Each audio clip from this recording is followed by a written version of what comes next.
Keluarga suamiku sudah tahu selama berbulan-bulan bahwa dia berselingkuh dengan bosku yang kaya raya, dan mereka memutuskan untuk menutupi fakta itu.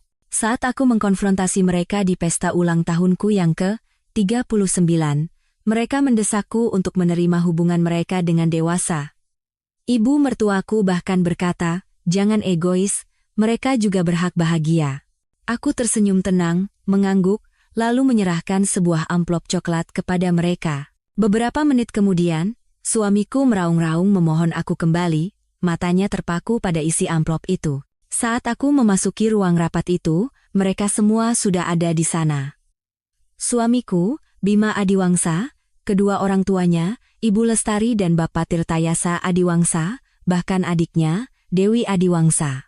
Tapi ini bukan ruang rapat Nusantara Capital. Ini adalah kantor pribadi Riana Prawiro, direktur utama, dan bosku duduk di kepala meja seolah-olah dia adalah bagian dari keluarga suamiku. Ibu Lestari yang pertama angkat bicara. "Clara, sayang, kami ingin bicara denganmu tentang peluang restrukturisasi." Aku membeku di ambang pintu. Aku melihat bibir ibu mertuaku bergerak sementara otakku memproses apa yang sebenarnya kulihat. Tangan Bima di bahu Riana. Cincin kawinnya memantulkan cahaya dari jendela kaca besar yang menghadap ke gedung-gedung pencakar langit di SCBD. Restrukturisasi? Aku mendengar suaraku sendiri. Bapak Tirtayasa berdeham. "Posisimu di Nusantara, Clara. Bu Riana punya beberapa gagasan tentang masa depanmu." Baru saat itulah aku menyadari dokumen-dokumen hukum yang tersebar di atas meja, dengan tanda tangan Riana yang sudah tertera di atasnya. Rapat itu dijadwalkan pukul 3 sore. Aku ingat sekretaris Riana menelepon, mengatakan ada urusan mendesak saat aku sedang meninjau laporan kepatuhan triwulanan. Tidak ada detail, hanya permintaan agar aku segera naik ke lantai eksekutif. Lift menuju lantai 32 terasa biasa saja, seperti rutinitas. Aku telah menempuh perjalanan itu ratusan kali selama 5 tahun bekerja di Nusantara Capital, biasanya membawa laporan tentang penilaian risiko atau pelanggaran peraturan untuk mendapatkan persetujuan Riana. Tapi saat aku melangkah ke ruangan itu, semua yang kupercayai tentang hidupku berubah. "Silakan duduk, Mbak Clara," kata Riana.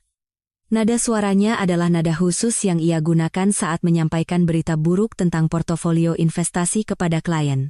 Dia mengenakan setelan blazer berwarna merah tua yang kupuji bulan lalu, setelan yang katanya membuatnya merasa kuat selama negosiasi alot. Aku tetap berdiri. Kakiku terasa terpisah dari tubuhku, tapi entah bagaimana berhasil menopangku. Meja mahoni di antara kami terasa seluas samudra. Bima tidak pernah menatapku sekalipun sejak aku masuk. Matanya terpaku pada satu titik tak terlihat di atas bahuku, cara yang sama yang ia lakukan saat menghitung risiko pasar yang tidak mau ia akui. "Ini sangat tidak biasa," aku berhasil berkata. Suaraku terdengar aneh, bahkan di telingaku sendiri. Restrukturisasi apapun yang dipertimbangkan Nusantara harus melalui prosedur yang benar. Divisi SDM harus hadir. Dewi bergerak gelisah di kursinya, mencengkeram tas Chanel di pangkuannya seolah-olah itu adalah pelampung. Dia sepertinya baru saja menangis. Aku bisa tahu dari concealer yang diaplikasikan dengan hati-hati di bawah matanya merek yang sama yang ia minta pinjam dariku malam Natal tahun lalu setelah bertengkar dengan mantan pacarnya. "Ini bukan restrukturisasi perusahaan biasa," kata Bapak Tirtayasa sambil memperbaiki dasinya. Cincin kelulusan Universitas Indonesianya berkilau di bawah sinar matahari sore yang masuk melalui jendela kantor Riana. Anggap saja ini diskusi keluarga dengan beberapa implikasi profesional. Diskusi keluarga. Kata-kata itu menggantung di udara seperti sebuah tuduhan. Aku memandangi mereka satu persatu. Orang-orang yang telah berbagi 12 tahun hari raya, ulang tahun, dan makan malam keluarga akhir pekan denganku. Ibu Lestari menghindari mataku, fokus pada layar ponselnya, di mana aku bisa melihat pantulan wajahnya saat dia dengan hati-hati mengetik balasan pesan teks. Dewi membuka dan menutup mulutnya seperti seseorang yang ingin mengatakan sesuatu, tetapi tidak dapat menemukan kata-kata yang tepat. Dan Bima, suamiku, pria yang telah bersumpah di hadapan 200 tamu di pernikahan kami untuk mencintai dan menghormatiku, duduk di sana seperti orang asing dengan wajah yang kukenal. Diskusi keluarga macam apa yang memerlukan kehadiran bos saya? Tanyaku, meskipun sebagian dari diriku sudah tahu jawabannya. Malam-malam saat Bima bekerja lembur, perjalanan bisnis mendadak yang selalu bertepatan dengan jadwal Riana, cara Ibu Lestari mulai bertanya secara spesifik tentang audit dan perjalanan dinasku keluar kota. Riana bersandar di kursinya. Di kursi yang sama, 6 bulan lalu, dia memberitahuku bahwa dia mempromosikanku menjadi kepala tim kepatuhan senior. Dia mengatakan integritas dan ketelitianku sangat penting bagi masa depan Nusantara, bahwa dia melihatku sebagai seseorang yang sedang ia bimbing untuk menjadi mitra, bukan sekadar karyawan. Anda wanita cerdas, Mbak Clara, mulainya dengan suara yang biasa ia gunakan untuk menjelaskan produk keuangan yang rumit kepada klien baru. Anda pasti sudah menyadari bahwa dinamika pernikahan Anda telah berevolusi. Evolusi. Sungguh sebuah kata yang klinis untuk pengkhianatan. Dan kalian semua tahu tentang evolusi ini. Aku menatap Ibu Lestari, wanita yang telah mengajariku resep rahasia rendangnya, dan memegang tanganku di pemakaman ayahku tahun lalu. Ibu Lestari akhirnya mengangkat pandangannya dari ponselnya. Kami tidak ingin menyakitimu tanpa perlu, sayang. Beberapa hal, jika diberi waktu dan ruang, akan menyelesaikan dirinya sendiri. Waktu dan ruang, ulangku. Jadi begitu kalian menyebut pertemuan rahasia di kantor bosku. Dokumen-dokumen hukum di atas meja kembali menarik perhatian saya. Bahkan dari tempatku berdiri, aku bisa membaca cukup banyak untuk memahami tujuannya, perjanjian pisah harta, rincian pembagian aset, bahkan draft surat pengunduran diriku dari posisiku di Nusantara, yang diketik di atas kertas kop surat perusahaan. Anda bahkan sudah menyiapkan surat pengunduran diri saya?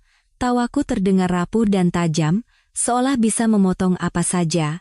Perhatian sekali. Kami hanya ingin membuat transisi ini semulus mungkin, kata Bapak Tirtayasa dengan suara ruang rapatnya, suara yang ia gunakan saat menegosiasikan kesepakatan untuk bisnis impor keluarganya. Bu Riana sangat murah hati dengan persyaratan pesangonnya. Murah hati. Mentorku, wanita yang kupercayai dengan karierku, telah merencanakan akhir profesional hidupku sambil merayu suamiku, dan keluarganya tidak hanya tahu, mereka memfasilitasinya. Aku mengeluarkan ponselku dan mengambil foto pemandangan itu. Mereka semua duduk di sekitar meja, dengan dokumen yang sudah disiapkan dan penjelasan yang sudah dilatih, tampak seperti dewan direksi yang melakukan pengambilalihan perusahaan secara paksa. Dalam beberapa hal, memang itulah yang mereka lakukan. Clara, tolong, bersikaplah rasional, kata Bima akhirnya, suaranya hati-hati dan terkendali. Kita tidak perlu membuat ini menjadi konfrontatif. Aku menatapnya saat itu, benar-benar menatapnya. Pria yang pagi itu kubuatkan sarapan dan kopi persis seperti yang ia suka, sedikit gula, setetes susu. Dia mengenakan dasi yang kuberikan untuk ulang tahunnya, dasi perak yang membuat matanya menonjol. Kamu benar, kataku, mengejutkan mereka dengan ketenanganku. Tidak perlu konfrontatif sama sekali. Aku berbalik dan berjalan ke pintu, berhenti dengan tangan di gagangnya. Tapi, Bu Riana, mungkin Ibu mau meninjau kembali pasal 12 dari Kode Etik Perusahaan Nusantara. Bagian tentang hubungan antara supervisor dengan anggota keluarga bawahan. Ibu ingat, kan, saya yang menyusun klausul itu? Persyaratan dokumentasinya sangat teliti. Warna memudar dari wajah Riana saat aku membuka pintu. Oh, dan Ibu? Kataku pada Ibu Lestari. Batalkan rencana pesta untuk bulan depan. Saya akan mengurusnya sendiri. Aku meninggalkan mereka di sana, dengan dokumen dan rencana restrukturisasi mereka, mengetahui bahwa topeng keluarga sempurna kami telah hancur dan tidak dapat diperbaiki lagi. Tapi aku juga tahu sesuatu yang tidak mereka ketahui. Bahwa aku telah mencatat ketidakberesan dalam laporan pengeluaran Riana selama berminggu-minggu. Bahwa aku telah memperhatikan bagaimana pola pertemuan klien Bima cocok dengan jadwal perjalanannya.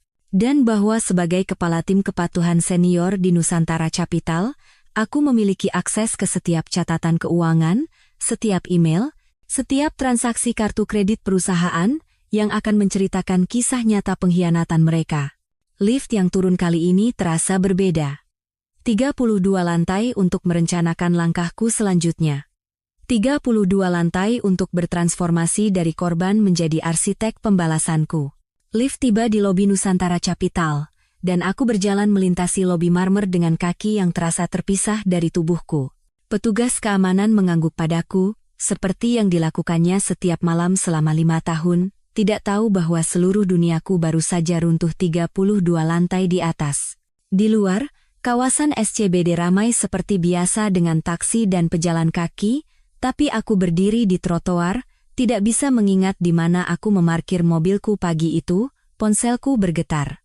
Asistenku, Budi Santoso, telah mengirim 3 pesan saat aku berada di ruang rapat itu. Bu, ada yang perlu saya sampaikan, secara tidak resmi. Bisa kita bertemu di kafe di Pacific Place? Budi tidak pernah meminta bertemu di luar kantor. Selama 3 tahun kami bekerja bersama, percakapan kami terbatas pada kantorku, ruang rapat Departemen Kepatuhan, atau obrolan singkat di dekat mesin fotokopi. Entah bagaimana aku menemukan mobilku, dan mengemudi ke kafe dengan cengkeraman erat di kemudi, memutar ulang adegan jari-jari Bima di bahu Riana.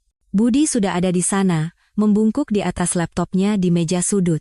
Penampilannya yang biasanya rapi sedikit acak-acakan. Saat aku duduk di seberangnya, dia mengangkat kepala, dan sesuatu di ekspresinya membuat jantungku berdebar kencang. Saya sudah 2 minggu ragu-ragu untuk menunjukkan ini pada ibu, katanya tanpa basa-basi, memutar layar laptop ke arahku.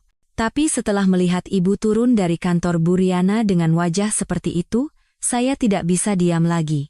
Layar itu menampilkan kalender Riana akses eksekutif yang dimiliki Budi untuk menjadwalkan rapat. Dia telah menyorot puluhan blok waktu selama 3 bulan terakhir. Tinjauan portofolio pribadi muncul berulang kali, selalu saat aku sedang melakukan perjalanan dinas untuk audit atau tinjauan kepatuhan. Tidak pernah ada nama klien yang dilampirkan, kata Budi pelan. Tidak ada informasi kontak, tidak ada ruang rapat yang dipesan. Dia menggulir beberapa minggu, dan aku bisa melihatnya dengan jelas. Setiap tinjauan portofolio bertepatan dengan jadwalku saat aku tidak ada di kota. Sudah berapa lama ini berlangsung? Suaraku terdengar sangat normal. Saya pertama kali menyadarinya pada bulan September.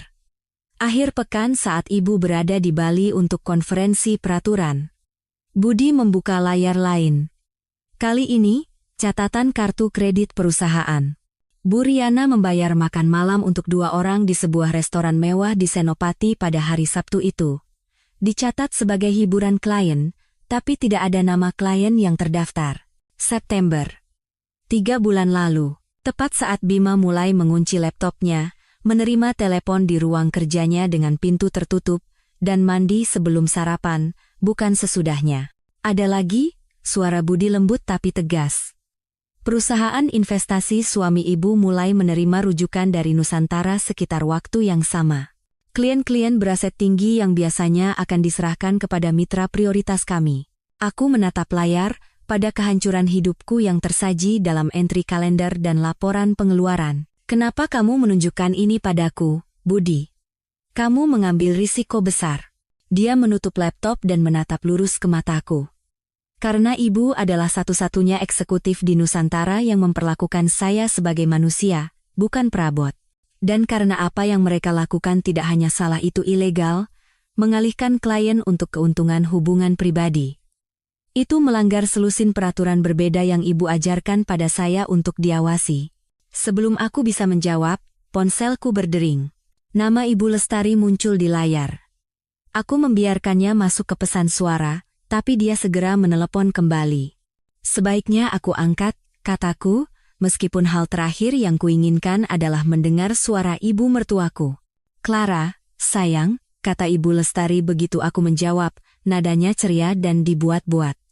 Ibu coba menghubungimu. Kamu jadi datang untuk makan malam hari Minggu? Ibu perlu tahu untuk catering. Catering? Sejak kapan mereka menggunakan catering untuk makan malam akhir pekan? Oh, Bima tidak memberitahumu? Akan ada beberapa tamu tambahan. Beberapa calon mitra bisnis yang ingin ayah buat terkesan. Dia berhenti sejenak. Kamu tidak sedang ada perjalanan dinas akhir pekan ini, kan? Ibu dengar ada konferensi di Surabaya sebentar lagi. Konferensi Surabaya masih 2 minggu lagi, dan aku belum memberitahu siapapun kecuali timku. Bagaimana ibu tahu tentang Surabaya? Oh, pasti Bima yang cerita. Kamu tahu betapa bangganya dia dengan promosimu. Ngomong-ngomong, kamu kerja lembur besok? Ibu ada urusan di kota dan berpikir kita bisa makan siang jika kamu punya waktu. 3 panggilan dalam seminggu menanyakan jadwalku.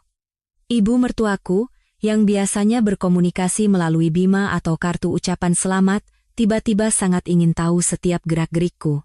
Akan saya kabari lagi soal hari Minggu, kataku, lalu menutup telepon. Budi menatapku dengan cemas. Anda baik-baik saja? Ibu mertuaku sudah 3 kali menanyakan jadwalku minggu ini.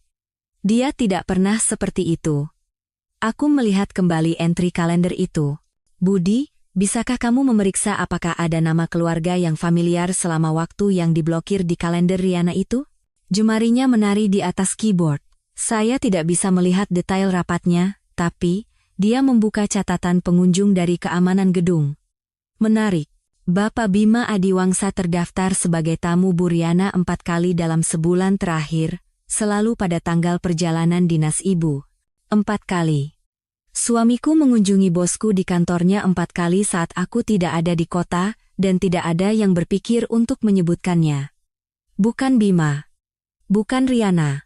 Bahkan bukan Dewi, yang bekerja 2 lantai di bawah dan pasti pernah melihatnya di gedung. Gala Amalitu 2 minggu kemudian. Acara tahunan Nusantara untuk literasi anak, satu-satunya acara di mana kehadiran eksekutif pada dasarnya wajib. Tapi aku berada di Surabaya, menangani audit darurat yang tiba-tiba menjadi mendesak 3 hari sebelum acara.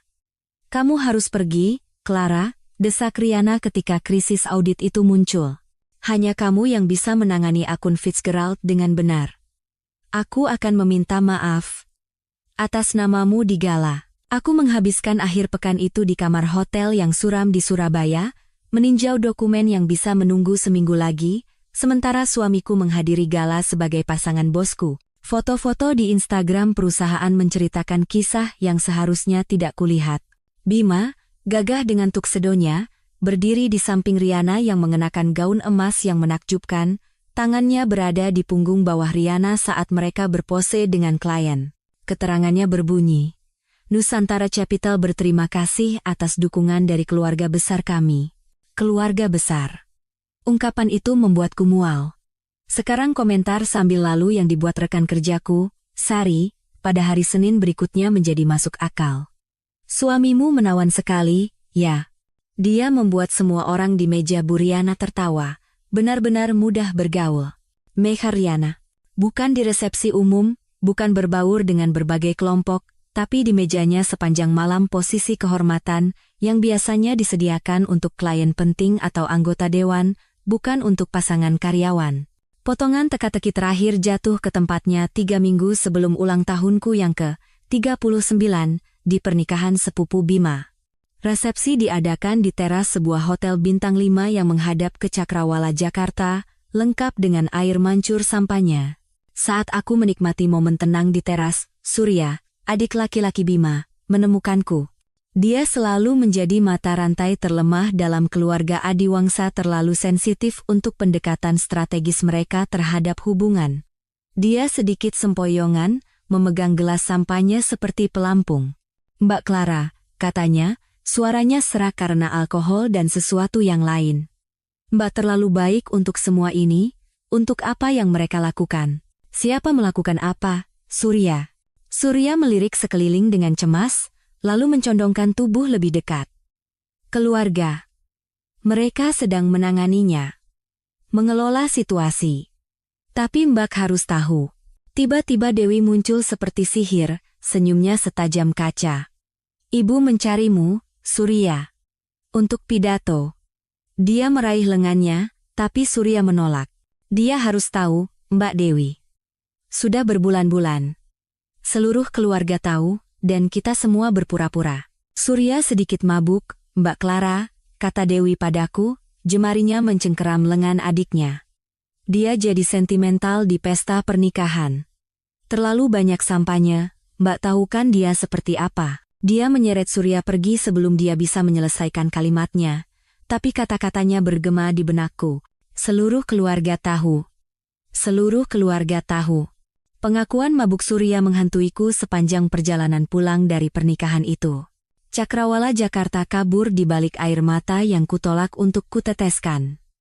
Di kaca spion, aku masih bisa melihat lampu-lampu hotel.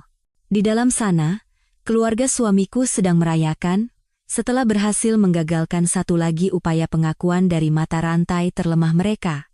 Malam itu aku tidak bisa tidur. Aku duduk di meja dapur kami, menatap laptopku, kata-kata Surya berputar-putar dengan bukti kalender dari Budi dan panggilan telepon mencurigakan dari Ibu Lestari. Polanya ada di sana, memohon untuk dilihat. Tapi aku butuh lebih dari sekadar kecurigaan. Aku butuh bukti yang akan bertahan bukan hanya di benakku, tapi di ruang sidang atau ruang rapat di mana ini semua mungkin akan berakhir. Teman kuliahku, Anissa, telah selamat dari mimpi buruk perusahaannya sendiri 2 tahun lalu ketika mitra bisnisnya menggelapkan dana sambil berselingkuh dengan suaminya. Dia memberitahuku tentang firma akuntansi forensik yang telah menyelamatkannya dari kehancuran finansial total. Aku menemukan pesannya dengan informasi kontak, Ibu Hartini, investigasi keuangan rahasia. Sudah lewat tengah malam, tapi Ibu Hartini menjawab pada dering kedua. Anissa bilang Anda akan menelepon, katanya singkat. Bisakah Anda datang besok? Bawa setiap dokumen keuangan yang bisa Anda akses. Laporan pajak, rekening koran, portofolio investasi, catatan perusahaan semuanya. Kami bertemu di kantornya di sebuah gedung perkantoran biasa di kawasan Kuningan, yang bisa saja menampung praktik dokter gigi atau agen asuransi. Ibu Hartini tidak seperti yang kubayangkan. Usianya sekitar 50-an, mengenakan jeans dan kaos berkerah, lebih mirip bibi favorit seseorang daripada detektif keuangan yang telah mengungkap penipuan bernilai miliaran. Ceritakan semua yang Anda tahu, katanya, menyodorkan secangkir kopi ke seberang mejanya. Aku menceritakan semuanya. Pola di kalender, perilaku aneh keluarga, minat Bima yang tiba-tiba pada acara-acara Nusantara, pengakuan mabuk surya. Dia membuat catatan di buku catatan kuning, sesekali bertanya untuk klarifikasi, tapi sebagian besar hanya mendengarkan. Dan Anda punya akses ke sistem keuangan Nusantara? Tanyanya ketika aku selesai. Saya kepala tim kepatuhan senior. Saya bisa mengakses semuanya kecuali detail kompensasi eksekutif. Untuk pertama kalinya, Ibu Hartini tersenyum. Itu lebih dari cukup. Ini yang akan kita cari.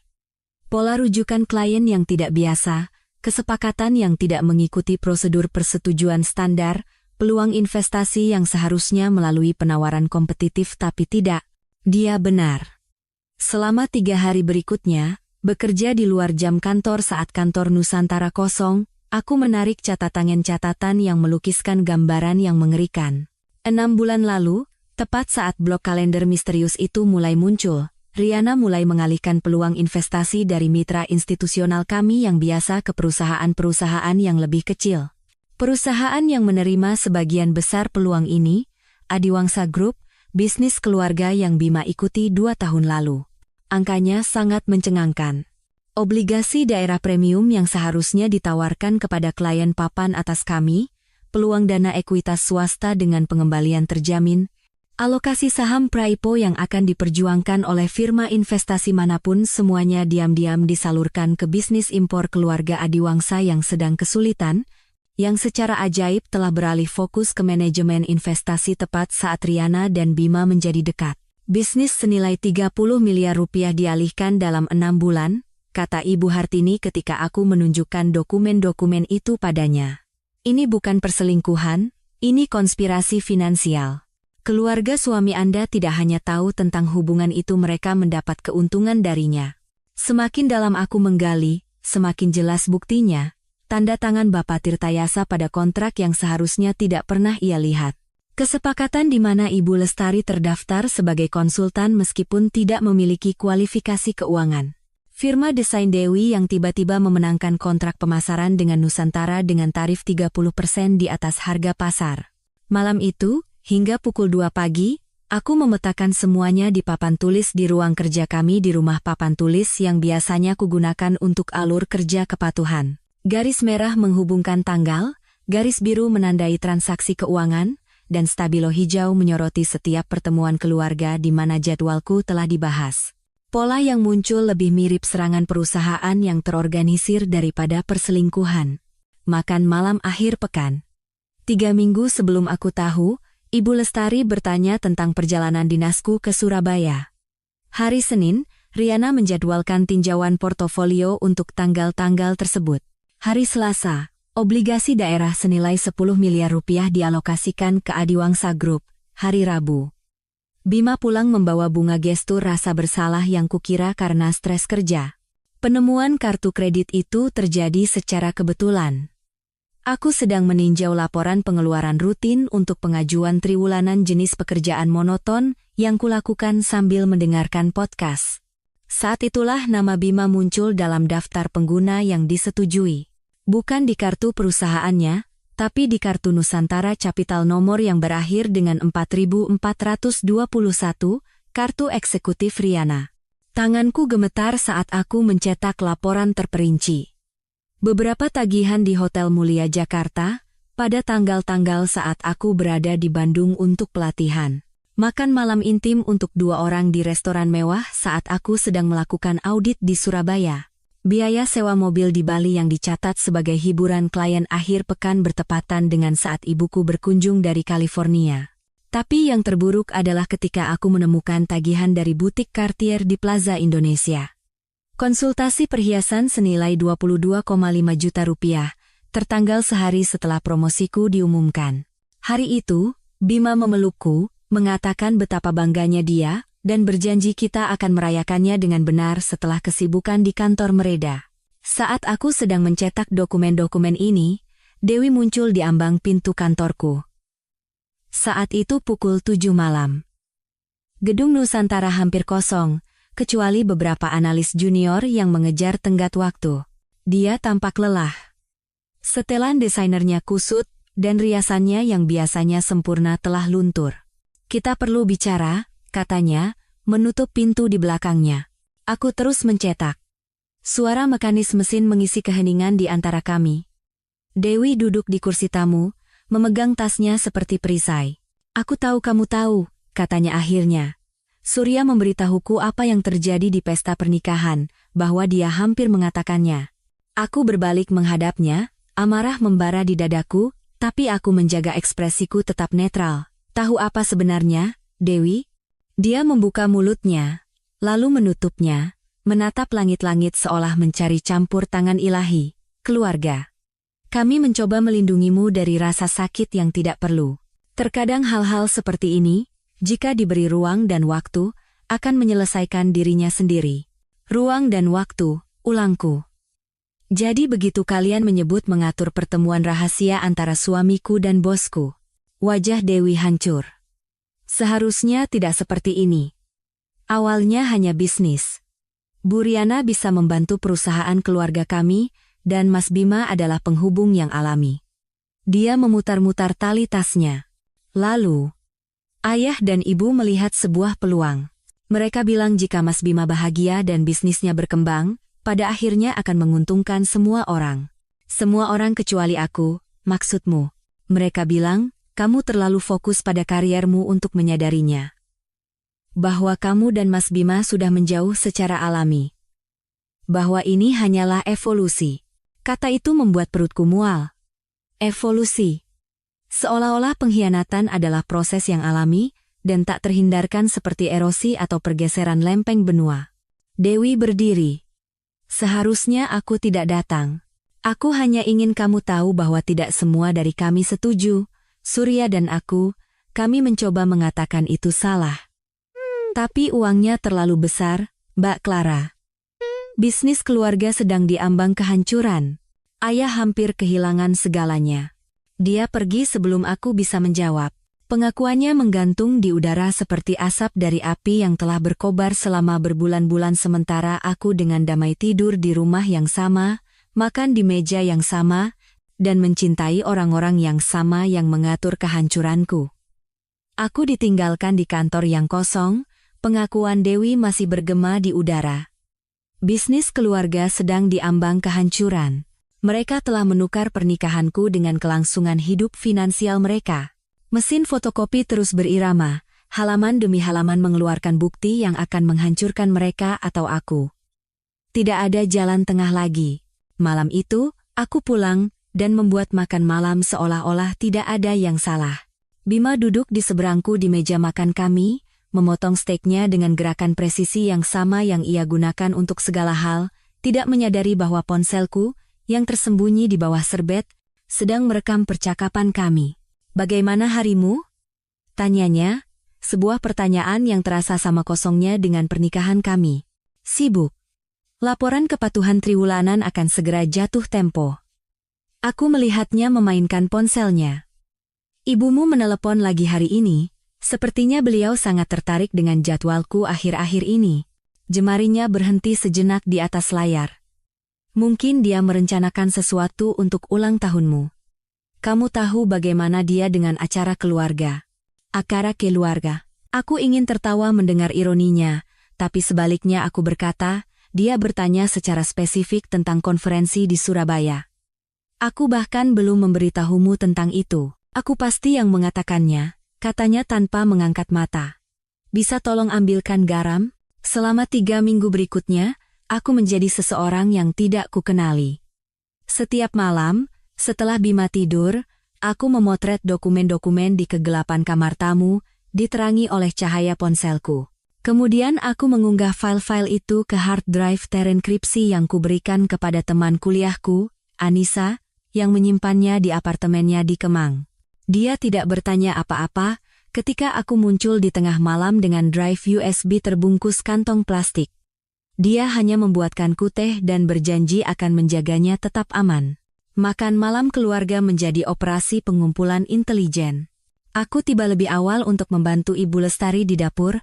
Ponselku merekam dari saku jaketku sementara dia berceloteh tentang klien-klien baru Bima yang menjanjikan dan betapa murah hatinya Riana dalam memberikan rujukan.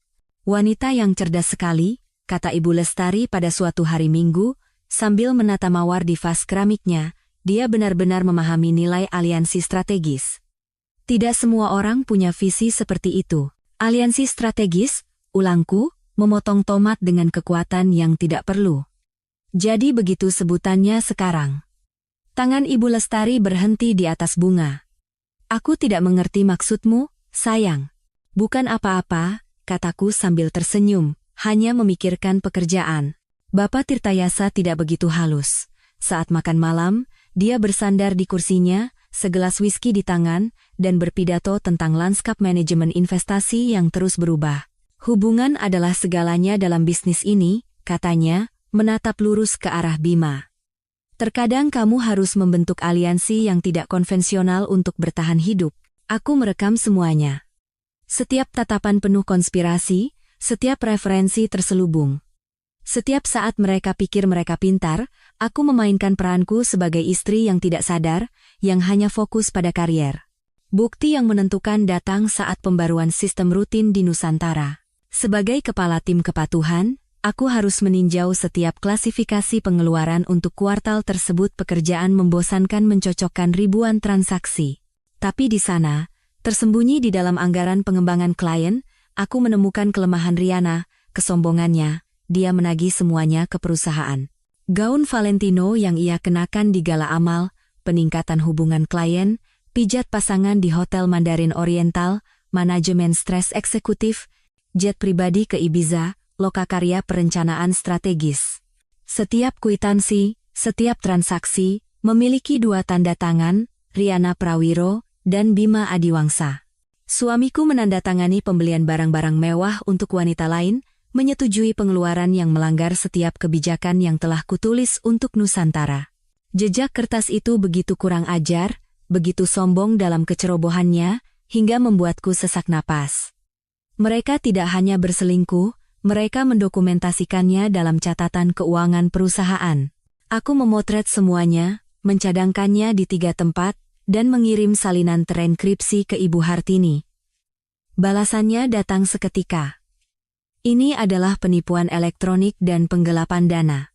Bos Anda baru saja memberi Anda kasus untuk Kejaksaan Agung.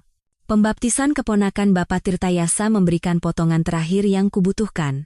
Acara itu diadakan di sebuah klub privat di Jakarta, jenis acara dengan balon pastel dan brunch sampanye di mana para wanita keluarga Adiwangsa menjalankan tugas sosial mereka dengan keanggunan yang terlatih. Aku tiba terlambat, dengan alasan pekerjaan. Ponselku sudah merekam di dalam tasku. Ibu Lestari menarikku ke samping di dekat meja hadiah. Parfum Chanel nomor 5-nya terasa menyesakkan di ruang sempit itu. Kamu tampak lelah, sayang. Bekerja terlalu keras tidak baik untukmu. Hanya sedang sibuk saja, kataku, membiarkan kelelahan merayap ke dalam suaraku. Terkadang aku bertanya-tanya, apakah aku terlalu fokus pada karierku sehingga melewatkan hal-hal lain. Mata Ibu Lestari berbinar dengan kepuasan seseorang yang telah menunggu kesempatan ini.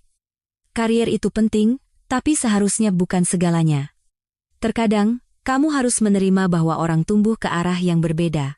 Bima, misalnya, dia sedang menjelajahi cakrawala baru akhir-akhir ini. Sehat dalam pernikahan jika setiap pasangan memiliki ruang untuk mengeksplorasi pilihan mereka masing-masing. Mengeksplorasi pilihan mereka? Aku menjaga suaraku tetap netral. Oh, kamu tahu maksudku. Pengembangan profesional, koneksi baru. Bu Riana sangat membantu pertumbuhan kariernya. Kamu seharusnya bangga dengan bagaimana dia memperluas jaringannya. Dan Anda pikir saya harus fokus pada karier saya sementara Bima mengeksplorasi. Tepat sekali. Ibu Lestari meremas lenganku, salah mengartikan nadaku sebagai penerimaan. Kamu anak yang cerdas, Clara. Fokus pada apa yang terbaik bagimu, dan biarkan Bima melakukan hal yang sama. Pada akhirnya, semua orang akan lebih bahagia. Kata-katanya, yang terekam dengan jelas di ponselku, adalah pengakuan yang kubutuhkan. Bukan hanya pengetahuan tentang perselingkuhan, tetapi fasilitasi aktif, perencanaan strategis, keterlibatan keluarga, dan pengakuan atas penghinaanku. Malam itu, aku mengurung diri di kamar tidur kami sementara Bima menghadiri pertemuan larut malam dengan klien lagi. Aku menyebarkan semuanya di tempat tidur. Email yang dicetak, kwitansi yang difoto, transkrip rekaman, analisis keuangan Ibu Hartini, bukti kalender dari Budi. Ruangan itu tampak seperti ruang perang jaksa yang mempersiapkan persidangan abad ini.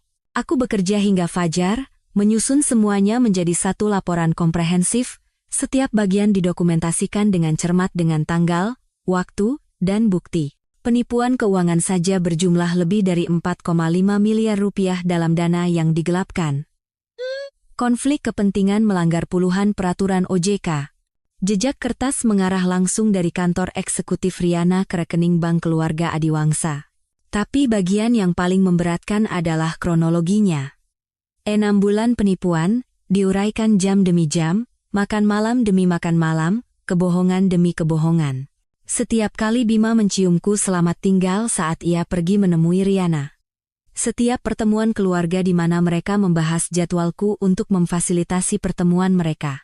Setiap kali mereka tersenyum padaku sambil menghitung uang yang mengalir ke rekening mereka dari bosku. Saat matahari terbit di atas Jakarta, aku menatap pria yang tertidur di tempat tidur kami.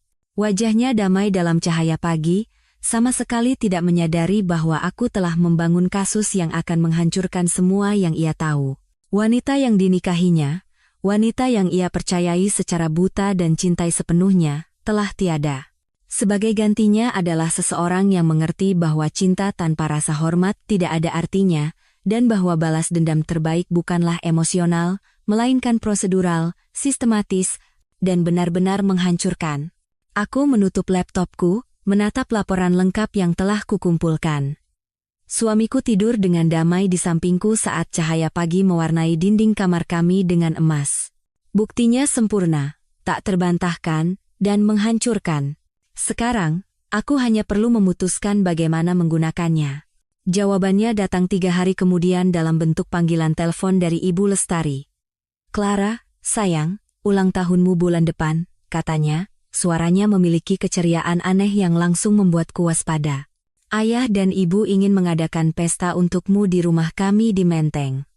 Ini ulang tahun yang besar, kau tahu. 39 tahun pantas dirayakan dengan benar. Dalam 12 tahun pernikahan kami, Ibu Lestari tidak pernah menawarkan untuk mengadakan pesta ulang tahun untukku. Ulang tahunku selalu berupa makan malam yang tenang dengan Bima, kadang-kadang perjalanan akhir pekan jika jadwal kami memungkinkan. Kemurahan hati yang tiba-tiba ini terasa dibuat-buat, seperti semua hal lain yang telah direncanakan keluarga Adiwangsa di belakangku. Baik sekali, Bu. Aku memaksa, potongnya, nadanya berubah dari tawaran menjadi perintah. Aku sudah mulai persiapannya. Sabtu tanggal 15, koktail pukul 7, makan malam pukul 8. Sederhana saja, hanya keluarga dan teman-teman dekat. Siapa saja yang Ibu pikirkan untuk daftar tamu? Ada jeda jenis keheningan yang mendahului kalimat yang telah dilatih dengan cermat. Yah, keluarga, tentu saja, beberapa mitra bisnis ayah, dan mengingat hubungan profesional kalian, kami pikir pantas untuk mengundang Bu Riana. Bukankah itu akan menjadi gestur yang baik? Menunjukkan tidak ada batasan antara kehidupan kerja dan kehidupan rumah. Tidak ada batasan. Ungkapan itu menggantung di antara kami, pengakuan yang tidak ia sadari telah ia buat. Aku mencengkeram ponselku lebih erat, berusaha menjaga suaraku tetap tenang, tentu saja. Bu Riana harus datang. Bagus sekali, aku akan mengurus semuanya. Kamu hanya perlu datang dan tampil cantik. Setelah menutup telepon, aku duduk di mejaku, memetakan dengan tepat apa yang sedang direncanakan Ibu Lestari. Lingkungan yang terkendali di mana mereka bisa mengendalikan narasi. Mereka mungkin berencana untuk mengumumkan hubungan Bima dan Riana seolah-olah itu adalah keputusan bersama yang telah kita semua capai bersama. Mengemasnya sebagai sesuatu yang canggih, modern, sebuah evolusi semua kata yang telah mereka latih di pertemuan keluarga mereka saat merencanakan penghinaanku. Waktunya sempurna tetapi bukan karena alasan yang mereka pikirkan. Aku membuat persiapan sendiri selama minggu berikutnya. Pertama, aku mengunjungi kantor Otoritas Jasa Keuangan, OJK, di Jalan Gatot Subroto.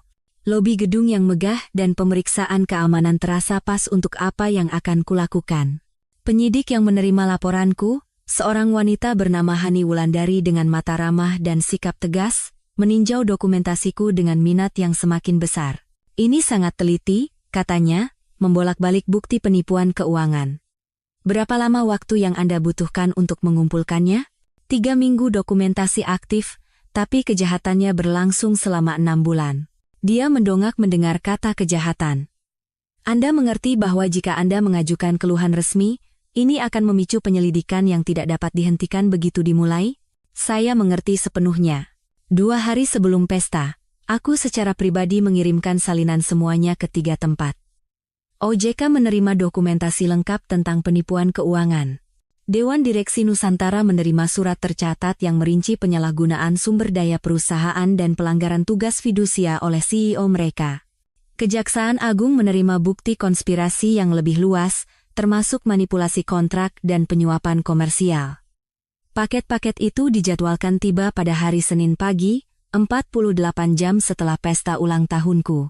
Aku ingin keluarga Adiwangsa menikmati akhir pekan terakhir mereka dengan berpikir bahwa mereka telah menang, sebelum dunia mereka runtuh dalam penyelidikan skala nasional. Amplop yang kusiapkan untuk pesta itu sendiri adalah sebuah mahakarya kehancuran yang ringkas. Dalam satu amplop manila, aku memasukkan potongan-potongan bukti yang paling memberatkan, foto-foto tanda tangan Bima pada pengeluaran pribadi Riana, tangkapan layar pesan teks antara dia dan Riana yang membahas keuntungan finansial dari hubungan mereka bagi keluarga, rekaman pengakuan Ibu Lestari bahwa dia ingin aku fokus pada karierku sementara Bima mengeksplorasi pilihannya, dan salinan keluhan yang diajukan, dengan stempel resmi yang terlihat. Aku menyegelnya dengan perhatian metodis yang sama yang kugunakan saat menyiapkan laporan pelanggaran peraturan yang akan mengakhiri karier dan memicu penyelidikan kriminal. Amplop ini akan menjadi hadiah ulang tahunku untuk diriku sendiri saat di mana aku berhenti menjadi korban mereka dan menjadi arsitek kejatuhan mereka. Anissa setuju untuk datang ke pesta tanpa ragu ketika aku menjelaskan apa yang kubutuhkan.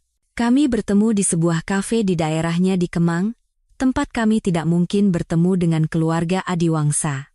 Kamu ingin aku merekam apa yang terjadi? Tanyanya sambil mengaduk gula ke dalam latenya. Mereka merencanakan sesuatu. Aku bisa merasakannya. Menggunakan pesta ulang tahunku untuk memaksaku menerima situasi ini secara publik, mungkin dengan semua teman kelas atas mereka sebagai saksi. Wajah Anissa mengeras. Dia telah datang ke pernikahanku. Dia telah melihatku membangun hidupku dengan Bima. Dia telah melihatku berjuang untuk menyeimbangkan karierku dengan menjadi menantu perempuan adiwangsa yang sempurna. Di mana aku harus berdiri? Ibu mertuaku selalu memberikan pidato di depan perapian di ruang keluarga. Jika kamu bisa mendapatkan sudut yang jelas dari dekat bar, kamu akan menangkap semuanya. Gunakan ponselmu, tapi jangan terlalu mencolok. Aku ingin mendokumentasikan apapun yang mereka rencanakan, dan aku ingin melihat reaksi mereka dari berbagai sudut saat aku memberikan jawabanku. Kamu akan menghadapi mereka. Aku akan memberikan persis apa yang mereka inginkan. Tanggapan yang dewasa dan canggih atas pengkhianatan mereka. Hanya saja mereka akan menyadari terlambat bahwa definisiku tentang kedewasaan melibatkan pertanggungjawaban. Pada hari Kamis sebelum pesta, aku mengunjungi pengacaraku untuk memastikan semua keuangan pribadiku terlindungi.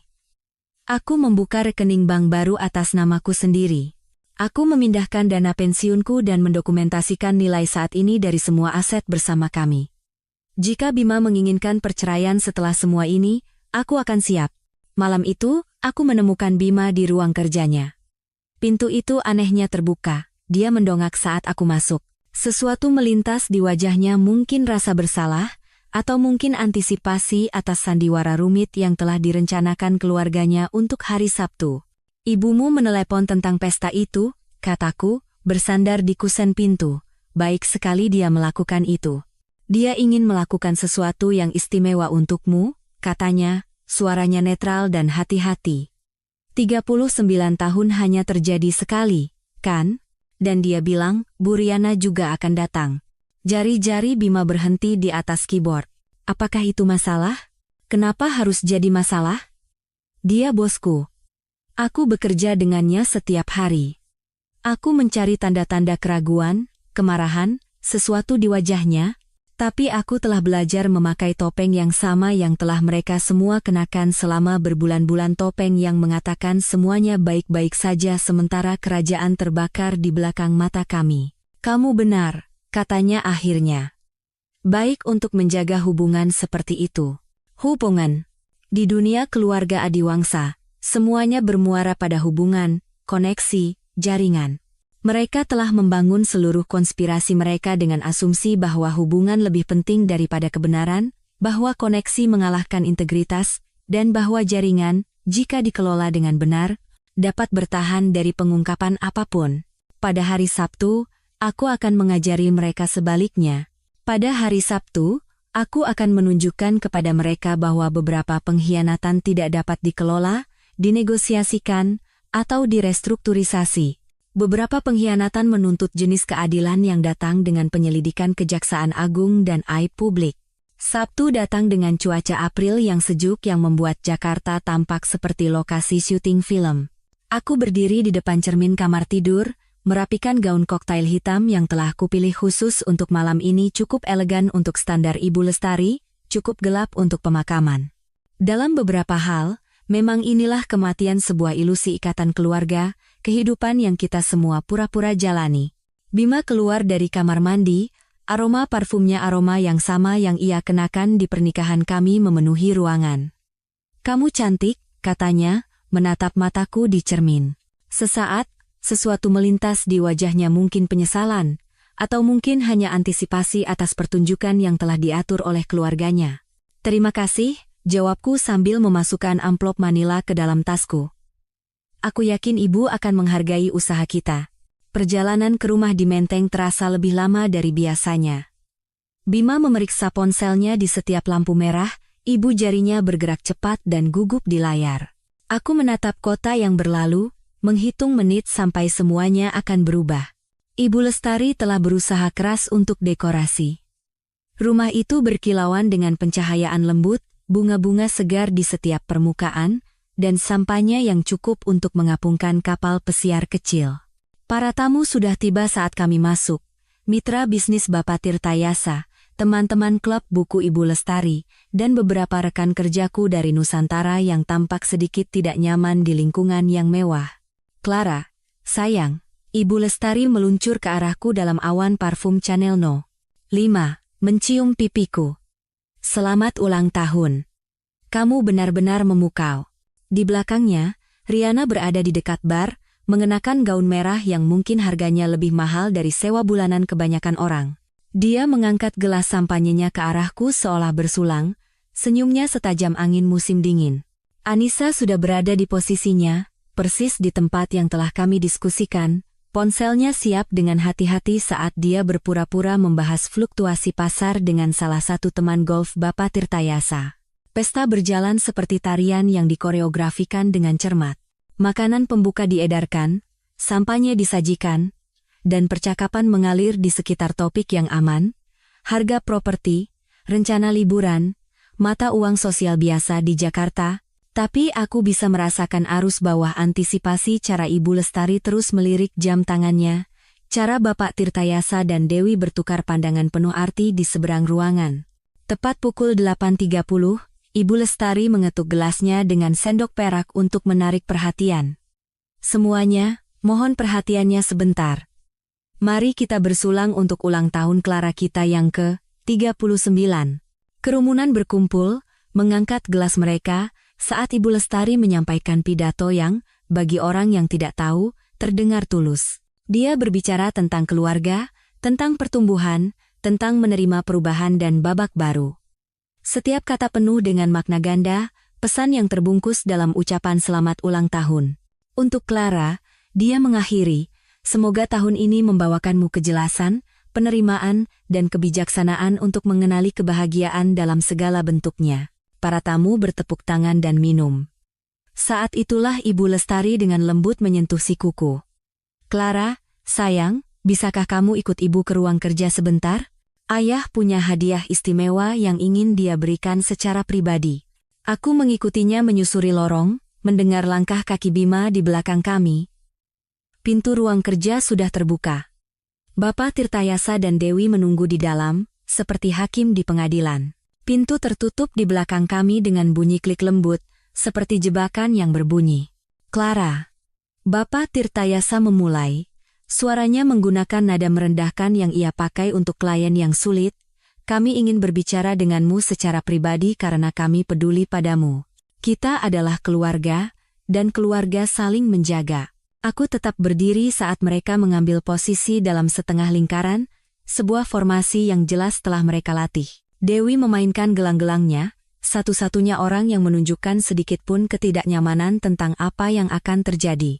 Ibu Lestari mengambil alih, suaranya sehalus whisky tua.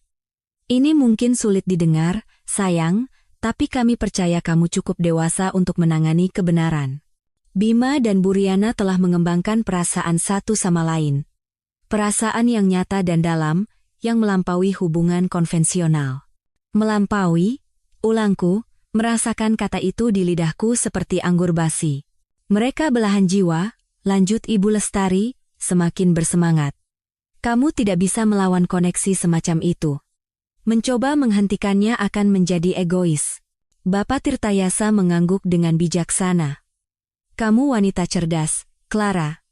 Kamu pasti mengerti bahwa memaksa orang untuk menyangkal perasaan mereka yang sebenarnya hanya akan membuat semua orang sengsara pada akhirnya. Dewi akhirnya berbicara, suaranya hampir berbisik. Mbak cukup kuat untuk menangani ini dengan anggun. Kita semua tahu betapa mampunya Mbak. Aku membiarkan mereka menyelesaikan seluruh presentasi mereka argumen yang telah dilatih dengan cermat tentang evolusi emosional dan penerimaan yang matang.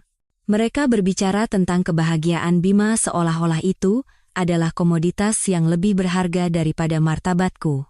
Mereka membingkai pengejaran Riana terhadap suamiku sebagai takdir kosmik, bukan perampasan yang diperhitungkan. Ketika mereka akhirnya terdiam, menunggu jawabanku, aku tersenyum.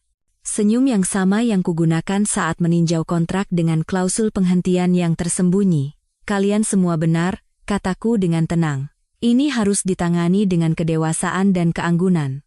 Wajah Ibu Lestari bersinar karena lega. Bapak Tirtayasa benar-benar menghela napas. Bahu Dewi merosot karena ketegangan. Mereka pikir mereka telah menang. Mereka pikir manipulasi mereka yang cermat telah berhasil. Haruskah kita kembali ke pesta? Saran Ibu Lestari, sudah menuju ke pintu. tidak perlu membiarkan ini merusak perayaan ulang tahunmu. Aku mengikuti mereka kembali ke ruang utama, di mana para tamu melanjutkan percakapan mereka, tidak menyadari pengadilan keluarga yang baru saja diadakan. Bima berada di dekat perapian dengan Riana, tubuh mereka condong satu sama lain dengan keintiman tak sadar dari sepasang kekasih yang percaya diri mereka berhati-hati. Aku berjalan lurus ke arah mereka, sepatu hak tinggiku berdetak di lantai marmer dengan presisi metronom. Amplop di dalam tasku terasa hangat di sisiku. Percakapan di sekitar kami mulai mereda saat orang-orang merasakan perubahan suasana di ruangan itu. Mas Bima, Bu Riana, kataku, cukup keras, agar tamu di sekitar bisa mendengar. Karena kita semua bersikap seperti orang dewasa yang matang, ada sesuatu yang ingin kuberikan pada kalian. Aku mengeluarkan amplop itu, memegangnya di antara kami seperti sebuah putusan. Wajah Bima memucat bahkan sebelum dia membukanya. Mungkin dia mengenali cara dokumen yang benar-benar merusak terasa lebih berat dari yang seharusnya. Clara, apa ini? Ada nada peringatan dalam suara Riana, tapi sudah terlambat. Buka saja, kataku sederhana. Toh, kita menangani ini seperti orang-orang yang beradab, kan? Jari-jari Bima meraba-raba saat membuka amplop itu. Aku melihat matanya melirik halaman pertama. Stempel penerimaan dari Otoritas Jasa Keuangan terlihat jelas di bagian atas, nomor kasus sudah ditetapkan. Pada halaman kedua, tangannya mulai gemetar penipuan yang didokumentasikan, tanda tangannya pada pengeluaran pribadi Riana. Suara yang keluar dari mulutnya bukanlah teriakan. Itu adalah sesuatu yang lebih primitif, suara seseorang yang melihat semua yang telah mereka bangun menguap seperti kabut pagi. Amplop itu jatuh dari tangannya, halaman-halamannya berhamburan di lantai marmer. Para tamu bisa melihat kop surat resmi, kata penipuan dalam huruf tebal, nama bisnis keluarga yang terdaftar sebagai konspirator dalam kejahatan keuangan. Clara, tolong. Kamu salah paham. Suaranya pecah saat dia mengulurkan tangan-tangan yang sama yang telah menandatangani penyerahan pernikahan kami demi uang yang tidak pernah ia peroleh secara sah. Aku mengerti dengan sempurna. Suaraku bergema di ruangan yang sekarang sunyi. Keluarga suamiku sudah tahu, selama berbulan-bulan bahwa dia berselingkuh dengan bosku.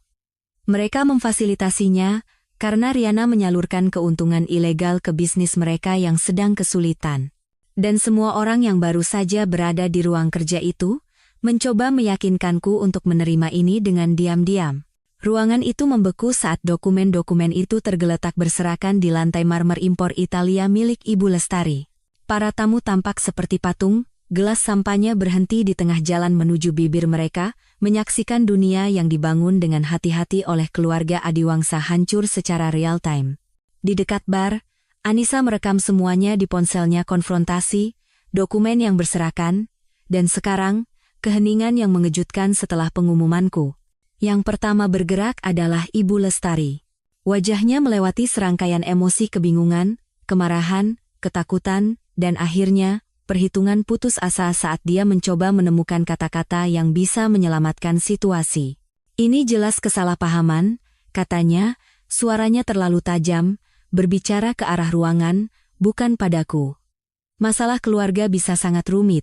Penyelidikan penipuan oleh Kejaksaan Agung bukanlah masalah keluarga, kataku, membungkuk untuk mengambil salah satu halaman. Ini adalah salinan keluhan yang diajukan ke OJK. Pada hari Senin pagi, para penyelidik akan mulai meninjau bagaimana Bu Riana menggunakan sumber daya Nusantara Capital untuk memperkaya bisnis keluarga Adiwangsa melalui kontrak ilegal dan suap. Riana berdiri diam sepenuhnya, gaun merahnya sekarang tampak seperti bendera peringatan.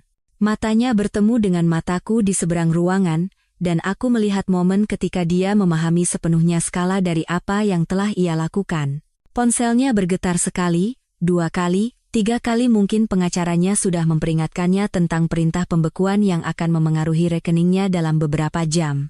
Para tamu mulai pergi, menggumamkan alasan tentang harus bangun pagi, janji yang terlupakan. Tidak ada yang ingin dikaitkan dengan skandal sebesar ini. Teman-teman golf Bapak Tirtayasa menghindari kontak mata saat mereka lewat. Teman-teman klub buku Ibu Lestari berbisik, sudah menyusun gosip yang akan menyebar di kalangan sosialita Jakarta, sebelum makan siang hari Minggu. Pada Senin sore, Domino-domino itu telah jatuh dengan kecepatan yang mengesankan. Aku duduk di ruang kerjaku di rumah, menyaksikan kehancuran melalui email, berita, pemberitahuan, dan panggilan telepon yang tidak kujawab. Dewan Direksi Nusantara mengadakan rapat darurat pukul 7 pagi. Siang harinya, Riana telah diskors sambil menunggu penyelidikan. Akses perusahaannya dicabut, kantornya disegel. Tim penyidik kejahatan keuangan tiba pukul 10 pagi dengan membawa kotak-kotak dan hard drive, memulai audit forensik yang akan mengungkap penipuan yang telah disembunyikan dengan hati-hati selama bertahun-tahun. Budi mengirimiku satu pesan teks, mereka sudah pergi. Para agen ada di sini. Dewan ingin bertemu dengan ibu besok jam 9 pagi. Bisnis keluarga Adiwangsa kehabisan klien seperti arteri yang terputus. 3 kontrak besar dibatalkan dalam 24 jam saat para mitra bergegas menjauhkan diri dari skandal itu.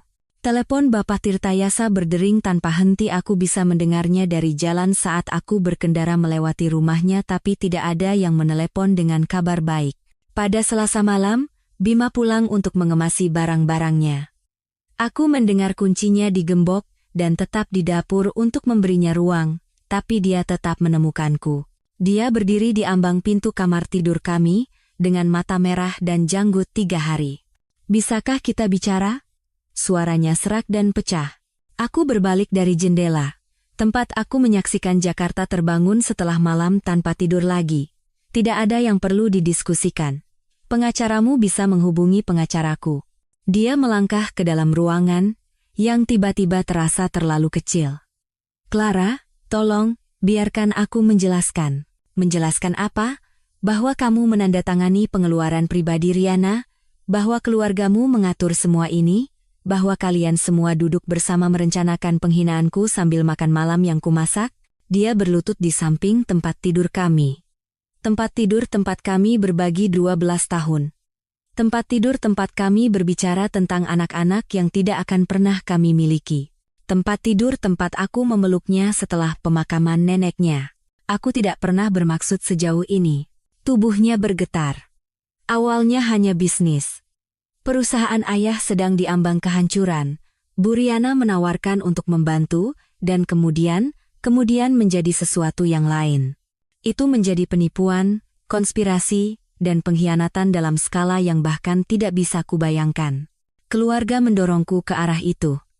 Mereka bilang itu untuk kebaikan semua orang. Bahwa kamu terlalu fokus pada karirmu untuk menyadarinya, atau peduli. Mereka membuatnya seolah-olah aku melakukan hal yang benar untuk semua orang. Kata-katanya mungkin akan menyentuhku 6 bulan lalu, ketika aku masih percaya pada pria yang kunikahi. Sekarang, kata-kata itu terdengar persis seperti apa adanya, upaya putus asa untuk menyalahkan orang lain, untuk meminimalkan tanggung jawabnya, untuk mengubah dirinya dari pelaku menjadi korban. Keluargamu tidak memalsukan tanda tanganmu di dokumen-dokumen itu, kataku pelan. Mereka tidak memaksamu untuk bertemu Riana di Hotel Mulia saat aku sedang melakukan perjalanan dinas. Kamu membuat keputusan itu. Aku masih mencintaimu, bisiknya, mencoba meraih tanganku. Aku mundur selangkah. Tidak, kamu tidak mencintaiku. Kamu mencintai kehidupan yang kuberikan. Stabilitas, rasa hormat. Kedok untuk kesepakatan curang keluargamu. Tapi cinta? Cinta tidak berkonspirasi. Cinta tidak menipu. Cinta tidak memperlakukan martabat seseorang sebagai kerusakan yang dapat diterima. Pada hari Rabu, surat cerai tiba. Pengacaraku, yang direkomendasikan oleh Ibu Hartini, berspesialisasi dalam perceraian beraset tinggi yang melibatkan kejahatan keuangan. Dia memberi Bima persyaratan yang tidak dapat dinegosiasikan. Dia akan melepaskan semua klaim atas apartemen, investasi bersama kami, bahkan mobil. Sebagai imbalannya, aku tidak akan mengajukan tuntutan pidana tambahan atas laporan pajak palsu yang kami ajukan bersama saat dia menyembunyikan pendapatan ilegalnya. Pengacaranya, yang tampak lelah setelah 3 hari mengendalikan kerusakan, menasihatinya untuk menandatangani. Tuntutan pidana saja sudah cukup sulit, aku mendengarnya berkata di lorong. Jangan menambahnya dengan persidangan cerai yang penuh dendam. Bima menandatangani, tangannya gemetar begitu hebat hingga ia hampir tidak bisa memegang pena. Pria yang pernah dengan percaya diri menandatangani kesepakatan investasi bernilai miliaran rupiah telah direduksi menjadi cangkang yang gemetar, menyaksikan 12 tahun hidupnya larut dalam tinta hitam. Pada Kamis sore, Dewi muncul di depan pintuku. Dia tampak hancur, pakaian desainernya kusut, dan riasannya mengalir di pipinya. Ketenangannya yang biasa telah benar-benar hancur. Aku hampir tidak membiarkannya masuk, tetapi sesuatu di ekspresinya membuatku membuka pintu lebih lebar.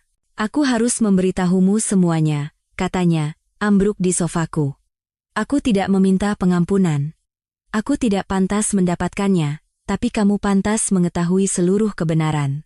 Dia berbicara selama 1 jam sementara sistem keamananku merekam setiap kata. Bagaimana konspirasi itu dimulai 8 bulan sebelumnya, ketika Bapak Tirtayasa mengaku bahwa bisnis keluarga berada di ambang kehancuran. Bagaimana Ibu Lestari yang menyarankan agar Bima menggunakan hubungannya denganku untuk mendekati Riana. Bagaimana mereka melatihnya untuk pendekatan awal, mengatakan itu hanya jaringan, hanya pengembangan bisnis. Kami semua tahu sejak awal, Mbak, Isak Dewi. Setiap makan malam keluarga akhir pekan, kami akan membahas jadwal Mbak, merencanakan pertemuan mereka, menyusun strategi bagaimana agar Mbak tidak tahu. Ibu bilang Mbak terlalu pintar untuk dibodohi selamanya, tapi pada saat itu, uangnya sudah aman, dan Mbak hanya harus menerimanya, kami. Kami mengandalkan fakta bahwa Mbak terlalu sibuk menjadi istri yang sempurna, karyawan yang sempurna, untuk melihat apa yang terjadi. Kami tidak menyangka Mbak akan sistematis. Kami tidak tahu Mbak mendokumentasikan semuanya. Dia pergi saat senja. Pengakuannya direkam dan disimpan di 3 lokasi. Sekarang buktinya lengkap.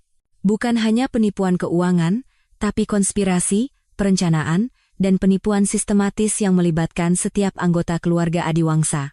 Pada hari Jumat, panggilan telepon Ibu Lestari telah berubah dari tuntutan marah untuk penjelasan menjadi permohonan putus asa untuk belas kasihan. Dia meninggalkan pesan suara yang mencakup seluruh spektrum manipulasi rasa bersalah, kemarahan, tawar-menawar, permohonan kesetiaan keluarga. Kamu menghancurkan kami, ratapnya dalam satu pesan. Ayahmu merasakan sakit di dadanya. Bisnisnya hancur. Bagaimana kamu bisa melakukan ini pada keluarga? Keluarga. Kata itu telah kehilangan semua artinya. Keluarga seharusnya melindungimu, bukan mengatur pengkhianatanmu. Keluarga seharusnya merayakan kesuksesanmu, bukan menggunakannya sebagai peluang untuk eksploitasi. Keluarga seharusnya mencintaimu, bukan menukar martabatmu dengan keuntungan finansial. Aku menghapus setiap pesan tanpa mendengarkannya sampai selesai. Keluarga Adiwangsa telah membuat pilihan mereka berbulan-bulan yang lalu, ketika mereka memutuskan bahwa pernikahanku adalah pengorbanan yang dapat diterima untuk kelangsungan hidup finansial mereka. Aku duduk di apartemen yang kosong malam Jumat itu, pesan suara putus asa Ibu Lestari akhirnya terhapus.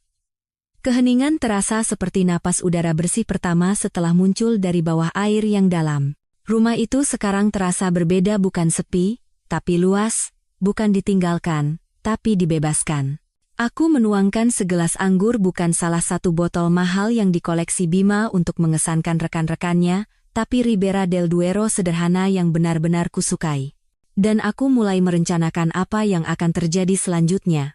6 bulan berlalu dalam pusaran proses hukum, kesaksian, dan pembangunan kembali. Penyelidikan terhadap Nusantara Capital meluas melampaui Riana hingga ke seluruh tim manajemen. Dewan Direksi, yang putus asa untuk menyelamatkan reputasi perusahaan, menawariku penyelesaian yang murah hati untuk menghindari gugatan pemecatan yang salah, mengetahui bahwa aku memiliki dasar yang kuat mengingat bagaimana Riana telah mengatur segalanya. Aku mengambil uang itu, menandatangani perjanjian kerahasiaan yang secara khusus mengecualikan proses pidana, dan keluar dari kehidupan korporat dengan modal yang cukup untuk memulai kembali dengan caraku sendiri. Ruang kantor yang kutemukan di Kemang sangat berbeda dari Menara Kaca Nusantara. Itu adalah unit sudut yang telah direnovasi di sebuah gedung yang juga menampung toko roti, akuntan pajak, dan firma hukum keluarga. Sinar matahari pagi masuk melalui jendela yang benar-benar bisa dibuka, dan petugas keamanan, Pak Oji, membawakanku bakpao buatannya sendiri pada hari pertamaku. Sewanya masuk akal, Lingkungannya terasa nyata, dan tidak ada yang tahu atau peduli tentang skandal Adiwangsa atau kehidupanku sebelumnya di dunia keuangan SCBD. Clara Wijaya Compliance Consulting resmi dibuka pada hari Selasa di bulan September. Ibu Hartini, akuntan yang telah membantuku mengungkap semuanya, mengirimiku klien pertamaku, pemilik bisnis impor kecil yang khawatir tentang penipuan internal.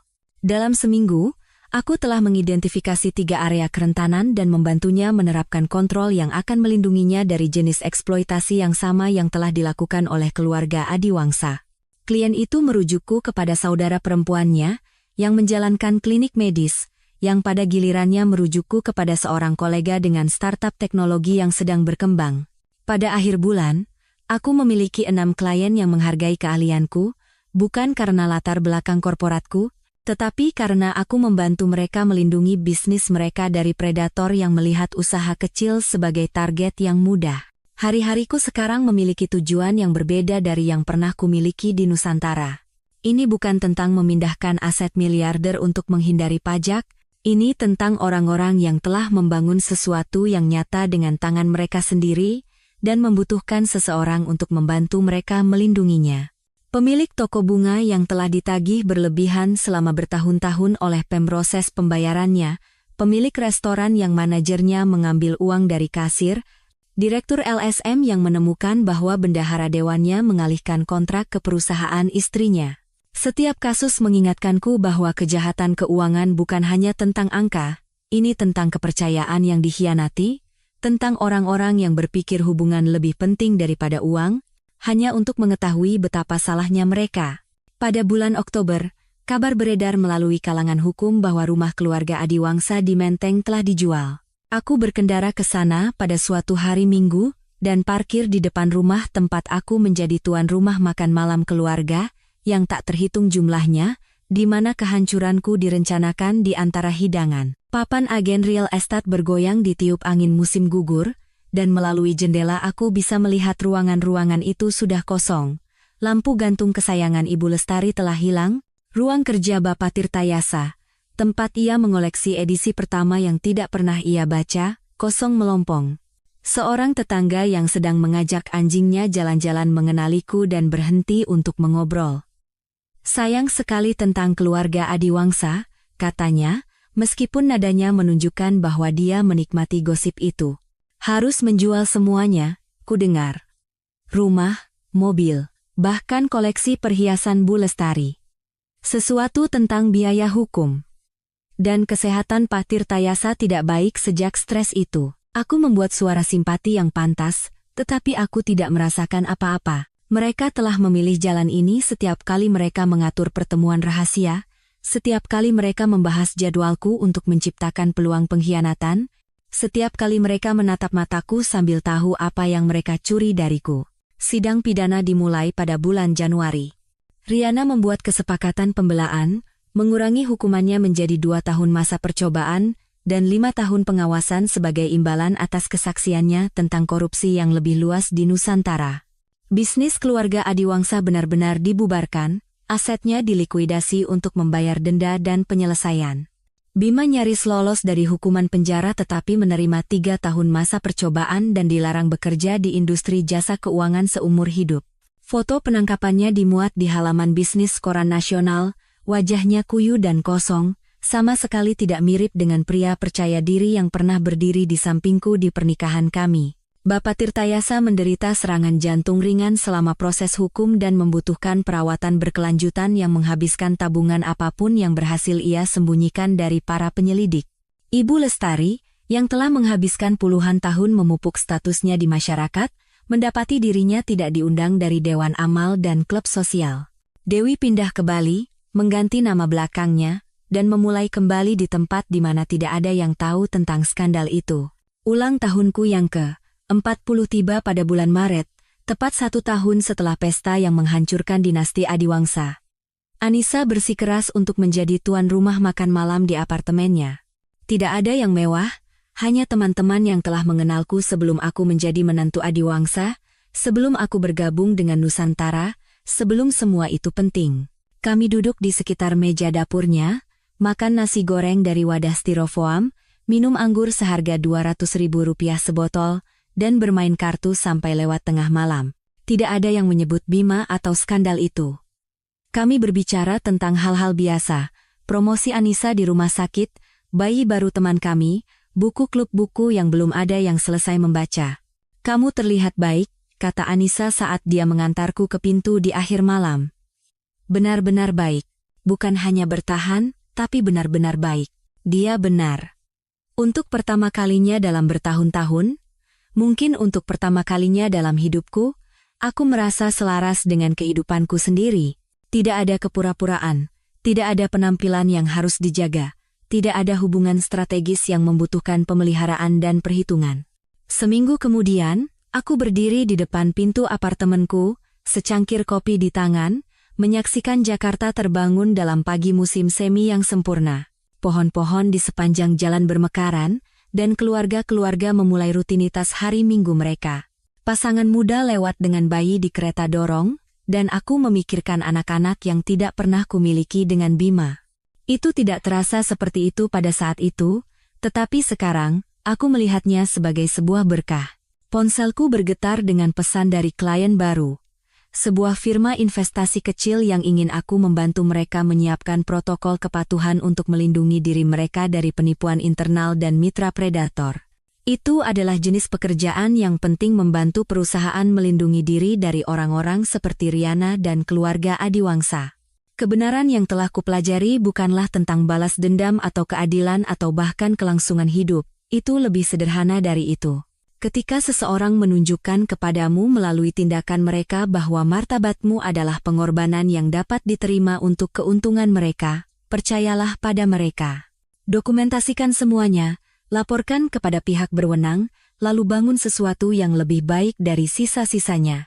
Keluarga Adiwangsa berpikir mereka sedang melakukan manuver keuangan yang canggih, bahwa konspirasi mereka adalah tentang uang dan koneksi dan keuntungan strategis.